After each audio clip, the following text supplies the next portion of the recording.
graça e paz, tudo bem com todos? Novamente aqui, estamos finalizando hoje o capítulo 3 da Carta aos Romanos, escrita pelo apóstolo Paulo. Como vocês podem ver, hoje a gente está num ambiente diferente, né? Um ambiente onde eu chamo de o meu cantinho. É da onde eu pego um pouco das informações, né? Mas um pouquinho mesmo, e passo e tento passar nas aulas, né? Nos nossos estudos da Carta aos Romanos. Lógico que se fosse passar com toda a intensidade que eu gostaria de passar, isso renderia muitos vídeos e, enfim, o propósito não é esse, o propósito é conhecer um pouco mais sobre as Escrituras e entender um pouco mais das mensagens que os escritores das cartas nos passam, né? O que eles querem nos passar e o que vamos aprender isso para o nosso cotidiano, para o nosso dia a dia, entendendo o tempo, o modo, o texto e o contexto de cada carta, de cada evangelho, enfim, daquilo que estivermos estudando, né? E, como vocês podem ver, hoje o cenário é diferente, não está sendo mais gravado e não vai ser mais gravado na Musicom, né? Que era o local onde eu fazia as gravações, né? De toda sexta-feira à noite eu estava lá finalizando as gravações. Enfim, agora vai ser aqui, por enquanto, até a gente ter um outro espaço para poder fazer os vídeos, né? Realizar os vídeos do formato que eles estavam sendo realizados, ok? Então, sem mais delongas, vamos dar continuidade aí à leitura do capítulo 3, onde nós vamos aqui ver a partir do versículo 21, eu vou estar fazendo a leitura, né? Do versículo 21 ao versículo 31, e hoje a gente encerra os comentários a respeito do capítulo 3. Podendo aí, talvez, esse vídeo estar dividido em parte A e parte B, mas ambos vão ser lançados no mesmo dia, tá ok?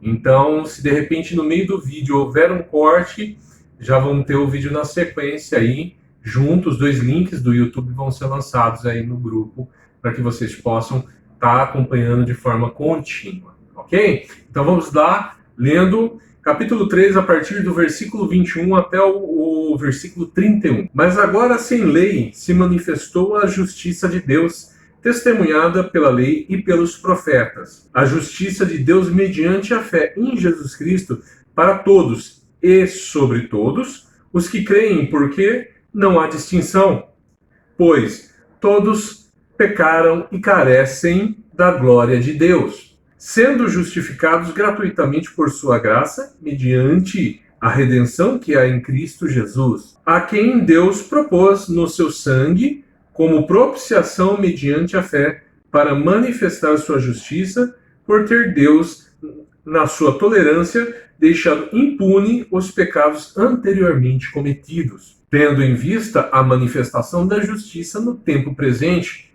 para ele mesmo ser justo e justificador daquele que tem fé em Jesus. Onde, pois, a jactância foi de todo excluída, por que lei? Das obras? Não, pelo contrário, pela lei da fé. Concluímos, pois, que o homem é justificado pela fé independentemente das obras da lei. E porventura Deus somente dos judeus? Não. O é também dos gentios? Sim, também dos gentios, visto que Deus é um só, o qual justificará por fé o circunciso e mediante a fé o incircunciso. Anulamos, pois, a lei pela fé? Não, de maneira nenhuma. Antes, confirmamos a lei. Bom, vamos lá. E aí, a gente vai entender o seguinte. O que Paulo define na finalização deste capítulo, né? Nesses últimos versículos, Paulo, depois de ter trazido assim, a partir do capítulo 1, novamente recordando o capítulo 1, versículo 18, até praticamente o versículo 20 do capítulo 3, Paulo traz a desalentadora perspectiva da condição do ser humano imerso no pecado, como o ser humano se encontra. Então, Paulo ele traz essa perspectiva, ele mostra, ele abre esse leque para os cristãos da época, mostrando que desde a queda do homem não houve alternativa do próprio homem se justificar perante Deus. Então, de sobremaneira, após a queda, não há o que fazer. O homem está condenado, está lançado ao inferno, à condenação. Não tem o que fazer. Errou a partir do período do jardim, o erro a partir do período do jardim condenou a raça humana a não poder mais viver diante da presença de Deus, a não buscar mais a presença de Deus. Então a gente vai ver no longo da história Deus se manifestando para os homens. Noé, Abraão, os profetas e por aí vai. Então, Deus vem se manifestando por eles. E aí, Paulo traz essa conclusão de que o homem não tem mais escapatória. Ele está condenado. E essa afirmação um tanto gentil de Paulo é para concluir exatamente o que ele vai terminar de tecer nesses últimos versículos. Então isso vai concluir o que Paulo vem, de certa forma, trazer como um ponto de equilíbrio na questão entre quando ele está falando do homem natural, quando ele está falando do homem moralista e está falando do homem religioso, que são as categorias ao qual Paulo vai tratando no decorrer da conversa, né, nos períodos iniciais dessa carta, nesses 3 capítulos. Então, enfim, o que se concluiu no final das contas? Não há nada que o homem possa fazer, não há algo que justifique, que faça com que o homem seja, de certa forma, merecedor de ser observado pela sua justiça ou pela sua bondade, por mais que em si carregue o senso de fazer coisas boas ou não, mesmo fazendo essas coisas boas, mediante ao pecado consumado, mediante ao sacrifício já posto de Cristo, o homem está condenado. O homem está condenado. Então não adianta ele buscar, através de ações boas, se justificar perante Deus e fazer com que isso o livre de um julgamento ou de uma condenação futura. Não há obras que façam com que o homem seja, de certa forma, compreendido como digno de alguma misericórdia. Não há méritos pessoais, valores, digamos, familiares, ou valores de conduta, de moral, ou seja, a sua honestidade, ela não voga para Deus se em Cristo ela não está. E não há vontade própria. Por mais, e isso é muito comum da gente ver de pessoas que não quer, após um momento de evangelismo, digamos assim, quando você fala de Cristo para alguém, que é aquela típica pessoa que você fala assim, essa só falta se converter, porque ela já é uma pessoa boa. E você fala de Cristo para ela, e você fala da redenção, e você fala da salvação, e ela olha e fala para você assim, dá aquele banho de água fria. Ah, mas eu já sou assim, por que eu preciso aceitar Jesus? Eu já sou uma pessoa boa, não é só fazer o bem que já tá valendo? Então, aí é onde você, de certa forma, né, vê que essa pessoa ela está presa na questão dos seus próprios méritos ou da sua própria bondade. Ou seja, nem mesmo sendo boa, ela não consegue reconhecer a Deus. Nem mesmo sendo uma pessoa boa, ela consegue reconhecer que Deus é melhor. Que Jesus Cristo é de fato bom e o ser humano não.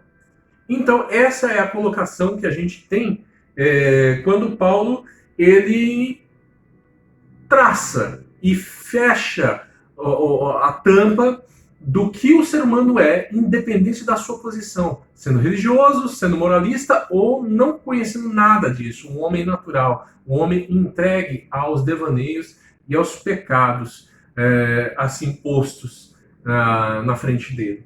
Mas, segundo o próprio apóstolo, raiou uma luz dentro das trevas pecaminosas, ao qual o pecado envolve o homem. E essa luz se chama Jesus Cristo. A partir daí, então, a gente vai ter Paulo revelando e trazendo agora a função principal, ou seja, aquilo no qual Cristo veio como missão, certo? E aí nos versículos de 21 até o versículo 23, a gente vai ver algumas coisas, principalmente no versículo 21, a gente vai ver agora o momento em que Deus se revela ao homem. Deus se revela em Cristo para o homem. A revelação da justiça, do momento que agora o homem vai ser justificado ou julgado na pessoa de Jesus Cristo. Ou seja, para a glória, como em Romanos 1, no versículo 17, ou no capítulo 2, versículo 7, onde a manifestação pela fé, no crer em Jesus Cristo, recebendo, significa onde uma vida inicial de reconhecimento de transgressões cometidas vai começando a ter mudanças, e a partir disso a pessoa vai começar uma vida penitente, como diria Martim Lutero, uma vida de penitência, uma vida de santificação, uma vida onde vai haver a análise dos atos cometidos para os que vão ser feitos. E agora o que era antes treva vai se tornando luz. E automaticamente a progressão e o crescimento da fé vai se estabelecendo no decorrer dos acontecimentos. Então, ou seja, a manifestação daqueles que procuram a glória para glorificar a Deus na sua vida, com o seu corpo, com suas atitudes, estudando a palavra de Deus, tendo comunhão com o próprio Deus em oração através de Jesus Cristo, em nome de Jesus Cristo, através do Espírito Santo, e tendo comunhão com a igreja, ou seja, ensinando, exortando, enfim, crescendo, tanto na parte intelectual quanto na parte espiritual, certo? Ou seja, aqueles que vão conhecer a manifestação da justiça, mas aí no cunho de julgamento. Ou seja, como em Romanos 18, Romanos capítulo 1, versículo 18, a manifestação da ira de Deus contra a injustiça do homem, ou no capítulo 2, versículo 5, versículo 8 e versículo 9, onde aí a condenação daqueles que rejeitaram a Cristo, daqueles que, como em Apocalipse fala, rejeitaram a Cristo, e estes vão ser condenados. E esses se tornaram inimigos de Cristo, e esses serão lançados no lago de fogo e enxofre. Esses que, como em Provérbios, também falam que foram eleitos para o dia da condenação. Bom, enfim, e aí o que Paulo traz aqui é realmente a real função do qual Cristo vem manifestando a justiça de Deus, manifestando a glória de Deus e manifestando o tempo em que agora se completa um plano traçado já, desde o princípio da humanidade. Tá? Aí, a partir do versículo 22 ao versículo 23, novamente Paulo vai trazer o seu ouvinte, o seu leitor, de volta ao ponto inicial, a retórica inicial, do qual o homem quer faça o que faça, ele não consegue por si em si mesmo justificações, tanto que isso nos remete a entender que o nosso patamar humano não é diferente. Se em Cristo não estamos, não somos diferentes das prostitutas, não somos diferentes dos transexuais, dos políticos mentirosos, corruptos, de um mentiroso comum, ou seja, de qualquer pessoa que moralmente a nós seja abjeta, mas perante Deus, todos estão num patamar de igualdade. Não estando em Cristo, todos estão sobre a égide da condenação. Todos estão sendo condenados pelos seus pecados, responsáveis pelos seus pecados. Apesar de sermos livrados da condenação no qual, no Éden, fomos adquirimos por herança, né? Nos foi otorgado por herança adâmica, os nossos pecados pessoais, a nossa responsabilidade humana é contada também para a condenação. Ou seja, então, para que nós não nos gloriemos, nem nos achemos privilegiados por conta de termos sido recebedores do poder de sermos chamados filhos de Deus, não nos esqueçamos, somos inúteis como humanos, se em Cristo não estivermos. Assim como no capítulo 3, versículo 12. Todos se fizeram inúteis. Não há um melhor em si próprio. Não há um que se justifique em si próprio, a não ser que seja em Cristo. Bom,